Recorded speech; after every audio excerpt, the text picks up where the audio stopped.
Hello friends, guys अध्यात्म या विषयाच्या बाबतीमध्ये मी रॅशनली विचार करतो हे आपण सगळेजण जाणतो, बरोबर. याच्या आधी मी जे काही व्हिडिओ बनवलेले आहेत त्या सगळ्या व्हिडिओच्या माध्यमातून मी वेळोवेळी हेच सांगत आलेलो आहे की अध्यात्म या विषयामध्ये देखील आपल्याला आपली सत्सद विवेकबुद्धी जागृत ठेवूनच काम करणं गरजेचं आहे, बरोबर. आपल्या या भारत देशाच्या इतिहासामध्ये अनेक योगी लोक होऊन गेले. या योगी लोकांच्या काही सिद्धी असतात, त्यांचे काही चमत्कार असतात, जादू असते, मॅजिक असतं, बरोबर. या सगळ्या गोष्टींच्या बाबतीमध्ये म्हणजे अध्यात्मामध्ये घडणारे चमत्कार या बाबतीमध्ये माझं काय मत आहे हे देखील मी वेळोवेळी सांगितलेलं आहे. असं असून देखील या भारतभूमीमध्ये असा कुठला योगी जन्माला आला असेल ज्याच्यासमोर मला देखील नतमस्तक व्हायला आवडेल, तर तो योगी म्हणजे आपल्या सगळ्यांचं आवडतं व्यक्तिमत्व, ते म्हणजे संत ज्ञानेश्वर महाराज. गाईज, मला हे माहिती आहे की आषाढी एकादशी होऊन गेलेली आहे, वारी होऊन गेलेली आहे, त्यामुळे इतक्या उशिरा ज्ञानेश्वर महाराजांबद्दलचा मी व्हिडिओ घेऊन येतोय म्हणजे हे वरातीमागून घोडं असं काहीतरी झालेलं असण्याची शक्यता आहे असं तुम्हाला वाटेल. पण माहीत नाही, मला आज ज्ञानेश्वर महाराजांबद्दल बोलायची इच्छा होती, त्यामुळे मी आज बोलतोय. माझ्या मनामध्ये त्यांच्याबद्दल बोलण्याची इच्छा आत्ता निर्माण झालेली आहे, त्यामुळे त्या इच्छेचा मान राखून मी आत्ता ज्ञानेश्वरांबद्दलचा हा व्हिडिओ बनवतोय. आता ज्ञानेश्वर महाराज यांच्या महतीबद्दल महाराष्ट्रामधल्या एकनेक व्यक्तीला व्यवस्थित माहिती आहे. ज्ञानेश्वर महाराज कोण होते, ते कुठल्या काळामध्ये होते, ते कुठल्या ठिकाणी होते, त्यांनी त्यांच्या आयुष्यामध्ये काय काय गोष्टी अचीव केल्या होत्या, त्यांची विचारसरणी काय होती, हे आपण सगळेजण जाणून आहोत. महाराष्ट्रामध्ये अशी एकही व्यक्ती नसेल ज्या व्यक्तीला ज्ञानेश्वर माऊलींबद्दल काहीही माहीत नाही आहे, बरोबर. तरीसुद्धा या व्हिडिओच्या माध्यमातून आपण त्यांच्या आयुष्यातल्या अशा काही गोष्टी जाणून घेणार आहोत ज्या गोष्टी माझ्या मनाला फार भावल्या, ज्या गोष्टींमधून मी स्वतः बऱ्याच काही गोष्टी शिकलेलो आहे. ठीक आहे. सो ज्ञानेश्वर महाराजांच्या आयुष्यातल्या अशा काही घटना आहेत ज्या घटना आपल्याला खूप काही सांगून जातात, खूप काही देऊन जात असतात. आता मी ज्ञानेश्वर महाराजांच्या पूर्ण आयुष्याबद्दल या व्हिडिओमध्ये सांगणार नाही आहे, पण ज्ञानेश्वर महाराज यांच्या आयुष्याबद्दल जर काही सांगायला सुरुवात करायची असेल तर थोडक्यात इथून सांगता येईल की ज्ञानेश्वर महाराज यांच्या वडिलांनी आधी संन्यास घेतला होता, पण गृहस्थाश्रम स्वीकारल्यानंतर जर का तुम्ही संन्यासाश्रम घेत असाल तर तुमचे गुरु तुम्हाला स्वीकारत आहेत, असंच त्यांच्या बाबतीमध्ये झालं होतं की त्यांना त्यांच्या गुरूंनी परत त्यांच्या घरी पाठवून दिलं होतं आणि तिथून परत इथे आल्यानंतर म्हणजे संन्यासाश्रमानंतर परत गृहस्थाश्रमामध्ये आल्यानंतर त्यांना जी 4 मुलं झाली होती ती 4 मुलं ही होती: निवृत्तीनाथ, ज्ञानेश्वर महाराज, सोपानदेव आणि मुक्ताबाई, बरोबर. आता या 4ही मुलांवर त्यांच्या आईवडिलांनी लहानपणापासूनच वेद आणि उपनिषद यांचे संस्कार केलेले होते. असं असताना देखील त्या काळातला समाज इतका कर्मठ होता की संन्यास घेतलेला असताना सुद्धा पुन्हा गृहस्थाश्रमामध्ये येऊन संसार केला, या कारणासाठी त्या पूर्ण कुटुंबाला समाजाकडून वाळीत टाकण्यात आलं होतं. इतकं की मोठं झाल्यानंतर या 4 भावंडांना या समाजाने पुढचं शिक्षण देखील नाकारलेलं होतं. ठीक आहे. त्यांचं असं म्हणणं होतं की जर का तुम्हाला याच्याही पुढचं शिक्षण घ्यायचं असेल तर तुम्हाला पैठणला जाऊन शुद्धीपत्र आणणं गरजेचं आहे. जर ते शुद्धीपत्र तुम्ही घेऊन आलात तरच तुमचं याच्या पुढचं शिक्षण होऊ शकतं. आता इथून सुरुवात होते ती आपल्या गोष्टीला, बरोबर. ओके. या 4ही भावांनी ठरवलं की आता आपण पैठणला जायचं आणि शुद्धीपत्र घेऊन यायचं. असं म्हणल्यानंतर या 4ही बहीण भावांचा पैठणच्या दिशेने सगळा प्रवास सुरू झाला. आता हा जो सगळा प्रवास होता तो प्रवास त्या काळामध्ये पायी चालत होणार होता, बरोबर. या पायी चालत ते जे पैठणला चाललेले तेव्हा पैठणला जात असताना त्यांच्या वाटेमध्ये अनेक गावं येत होती, अनेक शहरं येत होती, अनेक लहान मोठ्या वस्त्या येत होत्या आणि त्यामुळे या पूर्ण प्रवासामध्ये ते उदरनिर्वाहासाठी काय करत होते तर उदरनिर्वाहासाठी ते कीर्तन करत असत. ओके. यामध्ये मुख्यतः कीर्तन करण्याचं काम हे आपल्या ज्ञानेश्वर माऊलींच्याकडे असे. ज्ञानेश्वर महाराज त्या काळामध्ये म्हणजे अगदी लहान वय होतं त्यांचं, 12-13 वर्षांचं असेल वय. त्या 12-13 वर्षांच्या वयामध्ये ज्ञानेश्वर महाराज स्वतः कीर्तन करत असत आणि त्या कीर्तन केल्याच्या बदल्यामध्ये त्यांना त्या गावकऱ्यांकडून, त्यांना त्या वस्तीमधल्या लोकांकडून खायला प्यायला वगैरे मिळत असते, बरोबर. आता त्या काळामध्ये ज्ञानेश्वरांच्या कीर्तनाचा जो काही प्रभाव होता तो इतका होता की ज्ञानेश्वरांची कीर्ती पूर्ण पंचक्रोशामध्ये जी पसरू लागली त्याबद्दल असं म्हणलं जातं की ज्ञानेश्वर पैठणला नंतर पोचले, त्यांचं नाव आधी पैठणला जाऊन पोचलं होतं.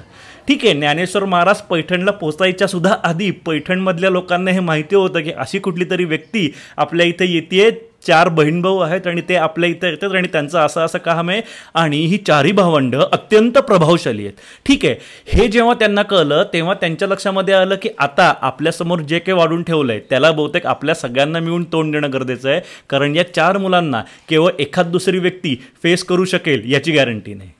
आणि असं म्हणलं जातं की केवळ कीर्तनाच्या माध्यमातून ज्ञानेश्वर महाराजांनी एवढी कीर्ती मिळवली होती की ज्ञानेश्वरांचं नाव भारताच्या देखील बाहेर जाऊन पोचलं होतं. आणि याचा पुरावा म्हणजे त्याच काळामध्ये चीनमध्ये लिहिल्या गेलेल्या एका बौद्ध ग्रंथामध्ये ज्ञानेश्वर महाराजांचा उल्लेख सापडतो.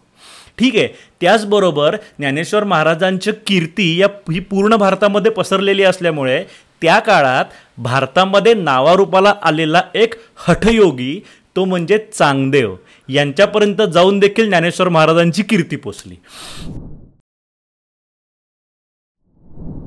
जेव्हा चांगदेव महाराजांपर्यंत ज्ञानेश्वर महाराज आणि त्यांचे इतर बहीण भाऊ यांच्याबद्दल माहिती मिळाली की अशी एक 4 लहान वयाची मुलं आहेत आणि ती अत्यंत विद्वान आहेत, हे जेव्हा त्यांना कळलं तेव्हा त्यांच्या मनामध्ये आलं की ठीक आहे, बघू तरी ही लोक कोण आहेत, त्यांना भेटायला जाऊयात आपण, असं म्हणून त्यावेळेला ज्ञानेश्वर महाराज आणि त्यांचे बहीण भाऊ ज्या गावामध्ये राहायला होते त्या गावाच्या वेशीपर्यंत हे चांगदेव महाराज आले.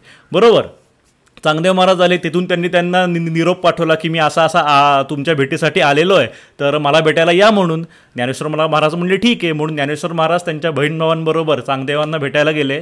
आणि त्यांची ही जी भेट होती गाईज, मला ज्ञानेश्वरांच्या आयुष्यामधली सगळ्यात जास्त भावलेली घटना म्हणजे ज्ञानेश्वर महाराज आणि चांगदेवांची भेट. बरोबर, आता या चांगदेवांच्याबद्दल एक गोष्ट सांगतो. जसं मी सांगितलं की चांगदेव महाराज हे हठयोगी होते, सो हठयोगाचा वापर करून चांगदेव महाराज त्यावेळेला 1400 वर्षांचे होते. ओके, ज्ञानेश्वर महाराजांच्या जेव्हा हे लक्षामध्ये आलं की अरे हा समोर असलेली जी व्यक्ती आहे, हा जो समोर असलेला एक योगी आहे, हा योगी 1400 वर्षांचा आहे, त्यावेळेला ज्ञानेश्वर महाराजांना वाटलं की 1400 वर्ष. तेव्हा ज्ञानेश्वर महाराजांनी चांगदेवांना सांगितलं की अरे हे शरीर म्हणजे आपलं खरं स्वरूप नाही आहे, या शरीराच्या अंतरंगामध्ये एक छोटासा सूक्ष्म घटक आहे, तो सूक्ष्म घटक म्हणजे आपलं खरं स्वरूप आहे. बरोबर, असं असताना आपल्या अंतरंगामध्ये असलेला तो सूक्ष्म घटक आपलं खरं स्वरूप आपल्याला स्वानुभवाने जाणून घ्यायचं आहे आणि त्यासाठी आपण इथे आलेलो आहोत, त्यासाठी हा सगळा अध्यात्माचा घाट आहे. बरोबर, हे शरीर म्हणजे आपलं खरं स्वरूप नाही आहे, हे शरीर नाशवंत आहे, हे कधी ना कधीतरी नाश पावणारच आहे. ठीक आहे, हे शरीर नाश पावल्यानंतर त्या सूक्ष्म घटकाने अजून कुठलं तरी शरीर स्वीकारू नये, या जीवन आणि मृत्यूच्या पूर्ण सायकलमधून आपली मुक्ती व्हावी, आपल्याला मोक्ष मिळावा, म्हणून अध्यात्माचा वापर करायचा असतो. असं असताना तू अध्यात्माचा वापर तुझं हे मूर्त शरीर जपून ठेवण्यासाठी केलेला आहेस, म्हणजे ही एक अत्यंत मोठी हास्यास्पद गोष्ट आहे. आता या चांगदेव महाराजांच्या हठयोगबद्दल आपण थोडक्यामध्ये जाणून घेऊयात. हठयोगाला सुरुवात कोणी केली तर हठयोगाला सुरुवात होते ती आदिनाथापासून. आदिनाथ म्हणजे कोण तर आदिनाथ म्हणजे शंकर. बरोबर, शंकरांच्या मार्फत हठयोगाला सुरुवात झाली आणि मच्छिंद्रनाथ त्यांच्याकडून हठयोग शिकले. आता जेव्हा मच्छिंद्रनाथ हे शंकरांकडून हठयोग शिकले तेव्हा त्यांना दत्तगुरूंनी, दत्तगुरू म्हणजे कोण तर आपले अवधूत चिंतन श्री गुरुदेव दत्त. बरोबर, त्या दत्तगुरूंनी मच्छिंद्रनाथांना असं सांगितलं की तू नाथ पंथाची स्थापना कर. त्यांच्या आदेशानुसार मच्छिंद्रनाथांनी नाथ संप्रदायाची किंवा नाथ पंथाला सुरुवात केली आणि त्या नाथ पंथाच्या अंतर्गत 9 नाथ येतात. बरोबर, त्यामध्ये सुरुवातीला मच्छिंद्रनाथ होते, त्यांच्यानंतर गोरक्षनाथ होते. या 9 नाथांमधले सगळ्यात शेवटचे नाथ होते गहिनीनाथ आणि या गहिनीनाथांनी दीक्षा दिली ती निवृत्तीनाथांना. आणि म्हणून निवृत्ती याच्या पुढे नाथ हा शब्द जोडला जातो, कारण शेवटी त्यांचं योग सुद्धा नाथांच्याकडनंच आलेला आहे. आणि याच निवृत्तीनाथांनी आपल्या ज्ञानेश्वर महाराजांना दीक्षा दिलेली असल्यामुळे शेवटी आपल्या हे लक्षामध्ये येतं की ज्ञानेश्वर महाराजांना सुद्धा हठयोग माहिती होता. ठीक आहे गाईज, ही खूप मोठी गोष्ट आहे की ज्ञानेश्वर महाराजांना सुद्धा हठयोग माहिती होता. असं असून देखील ज्ञानेश्वर महाराजांनी स्वतःच्या शरीराला जपून ठेवण्याचा विचार न करता संजीवन समाधी घेऊन मोक्ष किंवा मुक्ती मिळवण्याचा विचार केला. त्यासाठी त्यांनी हठयोगाचा वापर केला. बरोबर, हठयोगाबद्दल एक खूप मोठा गैरसमज आहे. आता अनेकांना हे माहीत असेल की योगामध्ये हठयोग आणि अष्टांग योग या 2 गोष्टी आहेत. बरोबर, असं म्हणतात की मुक्ती मिळवणं, आत्मसाक्षात्कार, एनलाइटनमेंट याच्यासाठी अष्टांग योगाचा वापर करण्यात येतो. करतो, तर वेगवेगळ्या सिद्धी मिळवण्यासाठी किंवा या शरीराला अनेक वर्षापर्यंत टिकून ठेवण्यासाठी म्हणून हठयोगाचा वापर करण्यात येतो. पण गाईज सगळ्यात पहिली गोष्ट लक्षात घ्या, अष्टांग योग असो किंवा हठयोग असो, दोन्हीचा उद्देश हा एकच आहे, तो म्हणजे आत्मसाक्षात्कार. ठीक आहे, हठयोग हे जर का जाणून घ्यायचं असेल तर हठयोगावर हठयोग प्रदीपिका नावाचा एक ग्रंथ आहे, जो लिहिला होता स्वात्माराम यांनी. ठीक आहे, तो सहज उपलब्ध होतो, कोणाला जर जाणून घ्यायचं असेल तर तुम्ही तो वाचू शकता. आणि अष्टांग योग जाणून घ्यायचा असेल तर पतंजलीचा ग्रंथ आहे. सो हे दोन्ही वेगळं वेगळं योग नाही आहे, दोन्हीचा उद्देश एकच आहे, तो म्हणजे आत्मसाक्षात्कार. बरोबर. आणि त्यामुळे ज्ञानेश्वर महाराज हे इथे या चांगदेवाला हेच सांगतायत की अरे आपल्याला या सृष्टीमध्ये कायमस्वरूपी राहण्यासाठी आपण नाही आलेलो, आपण इथे फक्त आत्मसाक्षात्काराची अचीवमेंट करण्यासाठी आलेलो आहोत. आपल्याला इथे फक्त एनलायटनमेंट अचीव करायचं आहे, यासाठी आपण इथे आलेले आहोत. असं असताना तू 1400 वर्षासाठी तुझं शरीर जपून ठेवलंयस. सो या घटनेमध्ये ज्ञानेश्वरांच्याकडून चांगदेवांना जो उपदेश केला गेला, त्या उपदेशाचा नंतर जो ग्रंथ बनवण्यात आला, त्या ग्रंथाचं नाव आहे चांगदेव 65. ठीक आहे, हा ग्रंथ देखील सहज उपलब्ध होतो, कोणाला हवा असेल तर ते वाचू शकतात. आणि या सगळ्या गोष्टीनंतर जेव्हा चांगदेव महाराजांनी हे ॲक्सेप्ट केलं की अरे हो, हा जो मुलगा बोलतोय ते खरं आहे, आपण उगाचच एवढे वर्ष या शरीराला जपून ठेवलेलं आहे, असं असताना मग त्यांनी गुरु केलं. कोणाला केलं गुरु? तर मुक्ताबाईंना. ठीक आहे, इथे त्या चांगदेवांच्या सुद्धा मनाचं मोठेपण आपण समजून घेणं गरजेचं आहे की इतका वयाने सुद्धा मोठा योगी, हुद्द्याने सुद्धा मोठा योगी असलेला माणूस, पण त्या एवढ्याशा मुक्ताबाईंची तो दीक्षा घेतो, मुक्ताबाईंचं शिष्यत्व स्वीकारतो. ठीक आहे, ही खूप मोठी गोष्ट आहे. सो गाईज, या पूर्ण घटनेच्या माध्यमातून मी देखील हेच सांगू इच्छितो की जसं ज्ञानेश्वर महाराज म्हणाले होते की या जीवन मृत्यूच्या सायकलमधून स्वतःची सुटका करून घेणं म्हणजे मुक्ती, म्हणजे मोक्ष, आणि हा अध्यात्माचा मूळ उद्देश आहे. आपल्या अंतरंगामध्ये जो सूक्ष्म घटक आहे त्या घटकाला स्वतःचं स्वरूप म्हणून जाणून घेणं हा अध्यात्माचा मुख्य उद्देश आहे. आपलं हे शरीर जागृत ठेवणं किंवा आपल्या या शरीराच्या माध्यमातून निरनिराळ्या सिद्धी वगैरे मिळवणं हा अध्यात्माचा मूळ उद्देश नाही. बऱ्याच वेळेला आपण अशी कुठली तरी पुस्तकं वाचत असतो ज्या पुस्तकांमध्ये अशा योगी लोकांच्या कथा सांगितलेल्या असतात आणि त्यामुळे त्यातून आपण इम्प्रेस होऊन अध्यात्माच्याकडे वळत असतो आणि आपली पण अशी अपेक्षा असते की आपल्याला या गोष्टी अचीव करता याव्यात. अनेक जण आम्हाला घेऊन असं सांगतात की बाबा आमचं लॉ ऑफ अट्रॅक्शन वर्क होत नाही आहे, आम्ही विचार कितीही केला पॉझिटिव्हली तरीसुद्धा आमच्या गोष्टी पॉझिटिव्ह मॅनिफेस्ट होत नाही आहेत वगैरे वगैरे. माझं असं म्हणणं आहे की गाईज, होईल, सगळ्या गोष्टी हळूहळू होतील, पण सगळ्यात पहिल्यांदा हे लक्षात ठेवणं गरजेचं आहे की अध्यात्माचा मूळ उद्देश हा आत्मसाक्षात्कार आहे. आत्मसाक्षात्कारापर्यंत जात असताना वाटेमध्ये आपल्याला अनेक प्रकारच्या गोष्टी म्हणजे अनेक प्रकारच्या शक्ती, अनेक प्रकारच्या सिद्धी या प्राप्त होत असतात असं म्हणतात. ठीक आहे, पण त्याचबरोबर हे देखील अनेकदा सांगण्यात आलेलं आहे की आत्मसाक्षात्काराच्या वाटेमध्ये असलेला हा खूप मोठा अडथळा आहे. या सिद्धींच्या इथे आपण रमता कामा नये. बरोबर, या सिद्धी होत असतात, या सगळ्यांमध्ये येत असतात, आपल्या सगळ्यांमध्ये या वेगळ्या वेगळ्या शक्ती निर्माण होत असतात.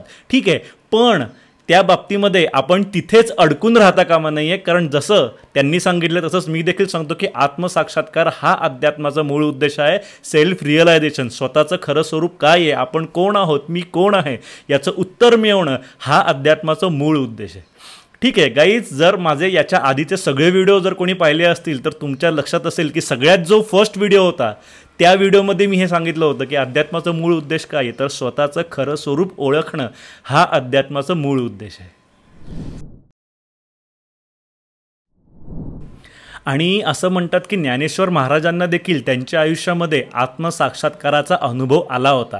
ठीक आहे, आपल्या सगळ्यांना ही गोष्ट तर माहिती असेल की ज्ञानेश्वर महाराजांनी भगवद्गीतेवर जे भाष्य केलं त्याला आपण ज्ञानेश्वरी म्हणून ओळखतो. बरोबर, पण आपल्यापैकी अनेकांना एक गोष्ट माहिती नाही आहे की जेव्हा ज्ञानेश्वर महाराजांनी ज्ञानेश्वरी लिहिली तेव्हा त्याच्यानंतर इमिजिएटली त्यांच्या मोठ्या भावाने म्हणजे निवृत्तीनाथांनी ज्ञानेश्वरांना असं सांगितलं होतं की अरे तू आत्मसाक्षात्कारी आहेस, सो तुझ्या आत्मसाक्षात्काराचा जो अनुभव आहे तो अनुभवावर जर का तो एखादा ग्रंथ लिहिलास तर. आणि मोठ्या भावाची आज्ञा ऐकून जेव्हा आपल्या आत्मसाक्षात्काराच्या अनुभवावर ज्ञानेश्वर महाराजांनी ग्रंथ लिहिला, तो ग्रंथ होता अमृतानुभव. ठीक आहे, असं म्हणतात की ज्ञानेश्वरीपेक्षा सुद्धा अमृतानुभव हा ग्रंथ खूप प्रगल्भ आहे. ठीक आहे, ही गोष्ट वेगळी की भगवद्गीतेचं भाष्य या नावाखाली म्हणूयात आपण ज्ञानेश्वरीला खूप जास्त प्रमाणामध्ये सेलिब्रेट करण्यात आलं, पण त्याहूनही मोठा ग्रंथ किंवा त्याहूनही महत्त्वाचा ग्रंथ म्हणजे अमृतानुभव. अमृतानुभवचा अर्थ काय होतो, तर आत्मसाक्षात्कार म्हणजे काय, तर मला हे कळून चुकलेलं आहे स्वानुभवानी की हे शरीर म्हणजे मी नाही आहे, तर या शरीराच्या अंतरंगामध्ये जो सूक्ष्म घटक आहे ते माझं खरं स्वरूप आहे. नाश या शरीराचा होतो, त्या सूक्ष्म घटकाचा, म्हणजे माझा नाश होत नाही, मी अमर आहे. बरोबर, शरीर नाशवंत आहे, तो सूक्ष्म घटक म्हणजे मी, आम्ही अमर आहोत, मी अमर आहे. बरोबर, आता हे जे अमरत्व आहे, हे अमरत्व आत्मसाक्षात्काराच्या मुळे मला जाणवलं, म्हणून त्या अनुभवाला अमर म्हणजे अमृत, म्हणून अमृतानुभव म्हणजे अमरत्वाचा अनुभव असं म्हणण्यात आलेलं आहे. आणि गाईज, अमृतानुभव सुद्धा वाचायला मिळतो, तुम्ही सहज कुठूनही अमृतानुभव उपलब्ध करू शकता. ते पुस्तक वाचा, ज्ञानेश्वरी तर वाचाच, पण त्याचबरोबर मी असं म्हणेन की अमृतानुभव देखील ज्ञानेश्वर महाराजांचे भक्त असणाऱ्या एकनेक व्यक्तीने अमृतानुभव देखील वाचायलाच हवा. आता यानंतर विषय येतो तो म्हणजे ज्ञानेश्वर महाराजांच्या संजीवन समाधीचा. ठीक आहे, संजीवन समाधी हा सुद्धा हठयोगाच्या अंतर्गत येणाराच एक महत्त्वाचा विषय आहे. संजीवन समाधी ही हठयोगामध्येच येते. बरोबर, पण आता संजीवन समाधी समजून घेण्याच्या आधी आपल्याला काही महत्त्वाच्या गोष्टी समजून घेणं गरजेचं आहे. त्या गोष्टी कुठल्या, तर त्या म्हणजे सिद्धी प्राप्त होतात म्हणजे नेमकं काय होतं. सिद्धी प्राप्त होतात असं आपण अनेक ठिकाणी वाचलेलं आहे.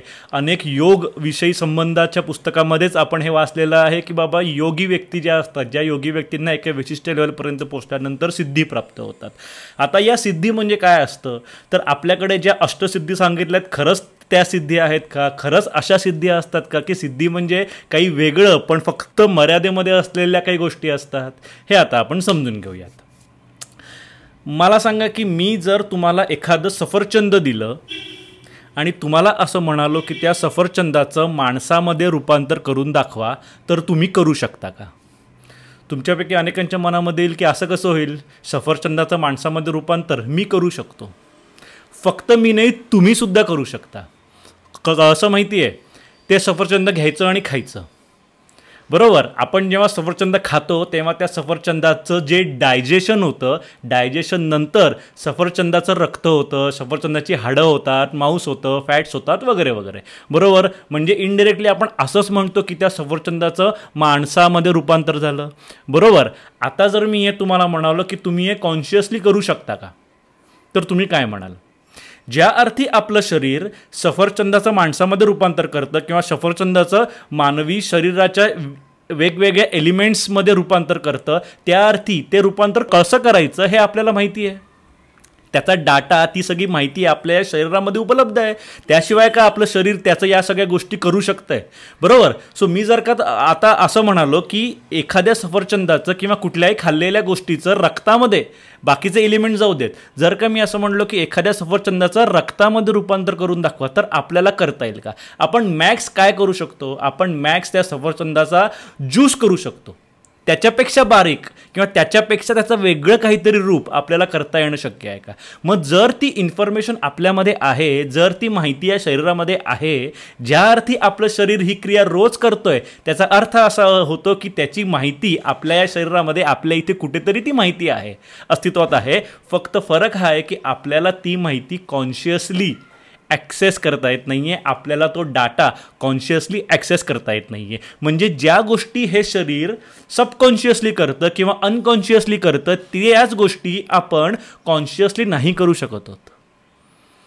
येते लक्षात? आपल्या चेतनेचा हा विषय आहे, आपल्या कॉन्शियसनेसचा विषय आहे की आपला जेव्हा कॉन्शियसनेस एक्सपांड होतो, म्हणजेच योगविद्येच्या साहाय्याने किंवा कुठल्याही आध्यात्मिक मार्गाच्या मार्फत जेव्हा आपण एका विशिष्ट लेवलपर्यंत पोहोचतो, जेव्हा आपला कॉन्शियसनेस बऱ्यापैकी एक्सपांड होतो, तेव्हा आपल्या शरीरावर इतका कंट्रोल निर्माण होतो की आपल्या शरीरामध्ये घडणाऱ्या गोष्टी देखील आपण कंट्रोल करू शकतो. आणि यालाच सिद्धी प्राप्त होणं असं म्हणतात. येते लक्षात? आपल्या शरीरामध्ये घडणाऱ्या अगदी बारीक बारीक गोष्टी देखील आपण कंट्रोल करू शकतो. आणि म्हणून तुम्ही अनेक ठिकाणी अशा योगी लोकांबद्दल देखील ऐकलेलं असण्याची शक्यता आहे, जे योगी योग बलाच्या साहाय्याने स्वतःचा श्वास देखील थांबवू शकतात. इतकंच नाही तर स्वतःच्या हृदयाचे ठोके देखील ते थांबवू शकतात. असे किस्से आपण अनेकदा ऐकलेले आहेत. का असं होतं तर आपण जेव्हा योगविद्येच्या साहाय्याने किंवा अध्यात्माच्या साहाय्याने त्या लेवलपर्यंत पोचतो तेव्हा आपल्या पूर्ण शरीरावर पूर्ण कंट्रोल क्रिएट होत असतो आणि त्यामुळे या कंट्रोल क्रिएट होणाऱ्या गोष्टीलाच सिद्धी प्राप्त होणं असं म्हणतात. आता आपलं शरीर सबकॉन्शियसली काय काय करतं किंवा अनकॉन्शियसली काय काय करतं आपल्याला माहिती पण नाही आहे. बरोबर, आपल्याला फक्त या छोट्या मोठ्या गोष्टी माहिती आहेत. बरोबर, आणि त्यामुळे जेव्हा आपण या गोष्टी कॉन्शियसली करायला सुरुवात करतो, जेव्हा आपण ही सगळी इन्फॉर्मेशन, हा सगळा डाटा जो आपल्या शरीरामध्ये कुठेतरी सेव्ह आहे तो आपण कॉन्शियसली ॲक्सेस करून वापरायला सुरुवात करतो, तेव्हा त्याला सिद्धी प्राप्त होणं असं म्हणतात. बरोबर, आता याचीच ॲडव्हान्स स्टेज म्हणजे कुठली तर जेव्हा आपल्या शरीराला कुठेतरी जखम झालेली असते तेव्हा डॉक्टर काय करतात तर डॉक्टर येऊन फक्त ड्रेसिंग करतात. बरोबर, डॉक्टर हे स्वतः म्हणतात की नाही आम्ही तर फक्त ड्रेसिंग करतो, आतमध्ये ती जखम ती स्वतः भरते. बरोबर, जखम भरण्याचं काम आपलं शरीर करत असतं, डॉक्टर नाही करत. डॉक्टर फक्त ड्रेसिंग करत असतो. येते लक्षात. सो ज्या अर्थी आपलं शरीर तयार झालेली जखम देखील भरतं त्या अर्थी आपल्या शरीराचा आपल्या एकनेक अणुरेणू कसं कंट्रोल करायचा ही देखील सगळी माहिती आपल्या शरीरामध्ये उपलब्ध आहे. बरोबर, जेव्हा एखाद्या व्यक्तीचं ऑपरेशन केलं जातं, ऑपरेशन करतात म्हणजे काय तर शरीराचा कुठला तरी भाग कापून त्याच्या आतमध्ये काही काम करण्यात येतं आणि नंतर तो भाग परत शिवून टाकण्यात येतो. शिवल्यानंतर ते सगळे टाके घातल्यानंतर ती स्किन एकमेकाला कशी काय जोडली जाते, एकनेक ती सगळी पेशी एकमेकाला कशी काय जोडली जाते तर यामागचं कारण म्हणजे ते कसं करायचं हे सुद्धा आपल्या शरीरामध्ये त्या सगळ्याचं ज्ञान, त्या सगळ्याची माहिती उपलब्ध आहे. आता विचार करा की मी असं म्हणलो की योगविद्येच्या मार्फत जेव्हा आपण एका विशिष्ट लेवलपर्यंत पोचतो तेव्हा आपल्या शरीरावर पूर्ण ताबा निर्माण होतो. अशा वेळेला जर का या गोष्टीसुद्धा आपल्याला कॉन्शियसली करता आल्या तर म्हणजे शरीराच्या एकनेक अणुरेणूवर जर का माझा ताबा आहे आणि त्याचा वापर जर का मी माझ्या काही गोष्टींसाठी करू शकत असेन, मला एखादी जखम झाल्यानंतर जर मी स्वतःहून फक्त काही विशिष्ट गोष्टी केल्यानंतर माझी जखम स्वतःहून जर का मी ती हील करू शकत असेन, भरू शकत असेन तर याला सिद्धी प्राप्त होणं असं म्हणतात. म्हणजे काय तर माझ्या शरीरामध्ये ज्या काही गोष्टी अनकॉन्शियसली किंवा सबकॉन्शियसली घडत आहेत त्या गोष्टी मी कॉन्शियसली करणं याला सिद्धी प्राप्त होणं असं म्हणतात. आता मला सांगा, आपल्याला अशा देखील काही योगी लोकांच्या गोष्टी माहिती आहेत ज्यामध्ये असं सांगितलेलं असतं की आमचे योगी, आमचे महाराज हे पाण्यावरून चालतात. बरोबर, आता मला सांगा आपण सबकॉन्शियसली किंवा अनकॉन्शियसली कुठल्याही पाण्यावरून वगैरे चालतो का? असं होतं का? नाही. ज्या गोष्टी सबकॉन्शियसली किंवा अनकॉन्शियसली सुद्धा होत नाहीत त्या गोष्टी कॉन्शियसली सुद्धा होणं शक्य नाही. येते लक्षात. काही जण असा दावा करतात की आमचे योगी किंवा आमचे महाराज हवेमध्ये उडतात वगैरे. असं जर हवेमध्ये उडणं वगैरे जर का असतं बरोबर तर ते अनकॉन्शियसली किंवा सबकॉन्शियसली तरी आधी व्हायला हवं, तेव्हा ते कॉन्शियसली होईल. बरोबर, काही जण असा दावा करतात की मेडिटेशनला बसलेला असताना माझं शरीर इथे आणि त्यातून आत्मा बाहेर येऊन तो सगळीकडे फिरून येलो, ज्याला ॲस्ट्रल ट्रॅव्हलिंग वगैरे म्हणतात. या गोष्टी होणं शक्य आहे. आपण हे सबकॉन्शियसली तरी करतो, अनकॉन्शियसली तरी या गोष्टी घडतात नाही. आपण ज्या गोष्टी अनकॉन्शियसली किंवा सबकॉन्शियसली करतो त्याच गोष्टी कॉन्शियसली करणं याला सिद्धी प्राप्त होणं म्हणतात, ज्याला सुद्धा काही प्रमाणामध्ये मर्यादा आहेत. या सगळ्या गोष्टी काही मर्यादेमध्ये होत असतात. येते लक्षात. त्यामुळे सिद्धी प्राप्त होणं या बाबतीमध्ये हे कायम गोष्ट लक्षात ठेवा की ज्या गोष्टी आपण सबकॉन्शियसली किंवा अनकॉन्शियसली सुद्धा करत नाही त्या गोष्टी कॉन्शियसली करता येणं शक्य नाही.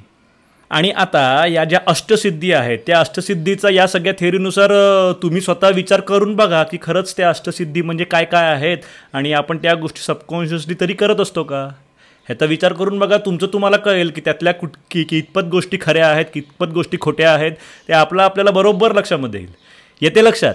आता विचार करूयात तो संजीवन समाधीचा. ठीक आहे गाईज, आत्ता बोलत असताना मी असं सांगितलं की जेव्हा आपण सबकॉन्शियसली किंवा अनकॉन्शियसली करत असलेल्या गोष्टी कॉन्शियसली करायला लागतो तेव्हा त्याला सिद्धी प्राप्त होणं असं म्हणतात. आणि त्यामध्ये या शरीरावरच्या एकनेक अणुरेणूवर आपला ताबा निर्माण होणं याचा देखील समावेश होत असतो. बरोबर, असं म्हणतात की संजीवन समाधीचा अर्थ काय तर जेव्हा शरीर त्याग करायची वेळ येते तेव्हा ती व्यक्ती योगविद्येच्या साहाय्याने स्वतःच्या शरीराचा एकनेक अणुरेणू, एक पार्टिकल हा वेगळा वेगळा करतात आणि त्या व्यक्तीचं शरीर पूर्णपणे ॲटमॉस्फिअरमध्ये मर्ज होऊन जातं. याला संजीवन समाधी असं म्हणण्यात येतं. तर एका वेगळ्या ठिकाणी वेगळ्या सोर्सकडून आलेली इन्फॉर्मेशन अशी आहे की संजीवन समाधीचा अर्थ असा होतो की आपल्या या शरीरामध्ये पंचमहाभूत आहेत, पंचमहाभूत मिळून आपलं शरीर निर्माण करण्यात आलेलं आहे. असं असताना संजीवन समाधी म्हणजे आपल्या शरीरावर कंट्रोल निर्माण झाल्यामुळे आपण एक एक तत्व आपल्या शरीरामधून वेगळं करत जातो आणि सगळ्यात शेवटी फक्त अग्नी तत्व उरतं आणि नंतर ते सुद्धा इथून न विलग होत असतं. येते लक्षात, याला संजीवन समाधी असं म्हणतात. आणि गाईज असं म्हणतात की भारतामध्ये आत्तापर्यंत एकच योगी होऊन गेलेला आहे ज्या योगीला संजीवन समाधी अचीव करता आली आणि ती व्यक्ती म्हणजे ज्ञानेश्वर महाराज. आता ज्ञानेश्वर महाराजांच्याही नंतर संजीवन समाधीचा अनुभव घेतलेल्या अनेकांची नावं येतात. खरं खोटं माहीत नाही, पण काही जणांची नावं आहेत. पण ज्ञानेश्वर महाराजांच्या आधी संजीवन समाधी घेतलेल्या एकाही व्यक्तीचा उल्लेख अस्तित्वात नाही. आणि म्हणून अनेक जण आज देखील हा दावा करतात की आळंदीच्या इथे ज्ञानेश्वर महाराजांच्या समाधीच्या इथे आजही ज्ञानेश्वर महाराजांचे अस्तित्व कायम जाणवते. ठीक आहे, ज्ञानेश्वर महाराज हे संजीवन समाधीच्या मार्फत ॲटमॉस्फिअरमध्ये मर्ज झाल्यामुळे त्या ॲटमॉस्फिअरमध्ये ज्ञानेश्वर महाराजांचं तेज अजूनही जाणवतं असा अनेक जण दावा करतात. ठीक आहे गाईज, ही श्रद्धा आहे, ही या सगळ्यांची ही श्रद्धा आहे. त्या श्रद्धेला मी देखील आज धक्का लावू इच्छित नाही. मी देखील आज या श्रद्धेचा आदर करू इच्छितो की हो, सगळ्यांच्या मनामध्ये आजही हे भाव आहेत की नाही आमचे ज्ञानेश्वर माऊली आजही आमच्याबरोबर आहेत आणि त्यांच्यावरून इन्स्पायर होऊन त्यांच्याकडून ही प्रेरणा घेऊन आम्ही देखील आमच्या आयुष्यामध्ये अध्यात्माचा अवलंब करीत आहोत. आणि या सगळ्यामुळे ज्ञानेश्वर महाराज यांचं नाव महाराष्ट्राच्या जनमानसामध्ये कायम राहील. गाईज, आपल्याला सुद्धा जर का आपल्या आयुष्यामध्ये अध्यात्माचा अवलंब करायचा असेल आणि जर त्यासाठी तुम्हाला ध्यानधारणेचा म्हणजेच मेडिटेशनचा वापर करायचा असेल, जसं ज्ञानेश्वर महाराज मेडिटेशन करायचे तसं आपल्याला देखील जर का आपल्या आयुष्यामध्ये मेडिटेशनचा म्हणजेच ध्यानधारणाचा अवलंब करायचा असेल तर आपला मेडिटेशनचा कोर्स आहे. या कोर्समध्ये आपण अगदी न संजीवन समाधीपर्यंत जाण्याचा मार्ग शिकवत नाहीत, पण आपण ज्या मेडिटेशनच्या 5 टेक्निक्स आपल्या कोर्समध्ये शिकवत असतो त्याच्यामार्फत आपण आपलं मन नक्की शांत करू शकतो. सो हा जर कोर्स आपल्याला करायचा असेल तर व्हिडिओच्या डिस्क्रिप्शनमध्ये मी कोर्सची लिंक देतो आहे, त्या लिंकवर क्लिक करा. त्यावर आपल्या अकॅडमीची आणि आपल्या कोर्सची सगळी माहिती उपलब्ध आहे. कोर्सला ॲडमिशन घ्या, कोर्समध्ये आपली भेट होईलच. कोर्समध्ये जर तुम्हाला अध्यात्म आणि मेडिटेशन या विषयावर अजून जर काही शंका असेल तर त्या तुम्हाला मला डिरेक्टली विचारता येतील. ठीक आहे, आपला इंटरॅक्टिव्ह कोर्स आहे, 7 दिवसांचा आहे. डेली 1 तास, अर्धा तास थिअरी, अर्धा तास प्रॅक्टिकल, हे आपल्याला ऑलरेडी सगळं माहिती आहे. ठीक आहे, सो या थिअरीमध्ये तुम्हाला जर माझ्याशी बोलायचं असेल, तुम्हाला मला काही शंका विचारायच्या असेल तर ते सगळं आपल्याला तिकडे करता येतं. त्यामुळे तुम्हाला अध्यात्म या विषयामध्ये इंटरेस्ट असो किंवा तुम्हाला मेडिटेशन या विषयामध्ये इंटरेस्ट असो, तुम्ही या कोर्सला ॲडमिशन घेऊ शकता. व्हिडिओ आवडला असेल तर व्हिडिओला लाईक करा. तुमच्या काही शंका असतील तर त्या कमेंटमध्ये लिहा, त्या शंकेचं उत्तर आम्ही नक्की देऊ. त्याचबरोबर तुमच्या माहितीमध्ये जर कोणी व्यक्ती असेल ज्या व्यक्तीला या विषयामध्ये इंटरेस्ट असेल तर त्या व्यक्तीपर्यंत आपला व्हिडिओ पोचवा, त्या व्यक्तीशी हा व्हिडिओ शेअर करा. चॅनलला सबस्क्राईब करा. आयुष्य सुंदर आहे, आपल्याला अजून सुंदर बनवायचं आहे आणि त्यासाठी मेडिटेशन करणं गरजेचं आहे. Rakesh Deshpande signing off.